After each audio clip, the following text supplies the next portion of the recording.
Prajarajyam party నుండి నేటి Janasena party వరకు రాష్ట్ర వ్యాప్తంగా ఉన్న కార్యకర్తలకు జన సైనికులకు వెన్నుదన్నుగా నిలుస్తూ నీతి నిజాయితీ నిబద్ధతతో పార్టీకి అండదండగా ఉన్న మెగా బ్రదర్ నాగబాబు గారికి రాష్ట్ర ముఖ్యమంత్రి వర్యులు శ్రీ చంద్రబాబు నాయుడు గారు, అదేవిధంగా ఉప ముఖ్యమంత్రి వర్యులు శ్రీ పవన్ కళ్యాణ్ గారు రాష్ట్ర మంత్రి మండలిలో స్థానం కల్పించాలని నిర్ణయించుకోవడానికి ఆత్మ జనసేన పార్టీ తరఫున మా హర్షాతిరేకాలను వ్యక్తం చేస్తూ బాణాసంచా కాలుస్తూ మా సంతోషాన్ని వ్యక్తపరుస్తున్నాం.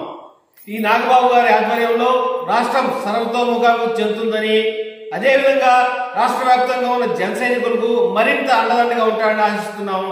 జై జనసేన, జై జనసేన.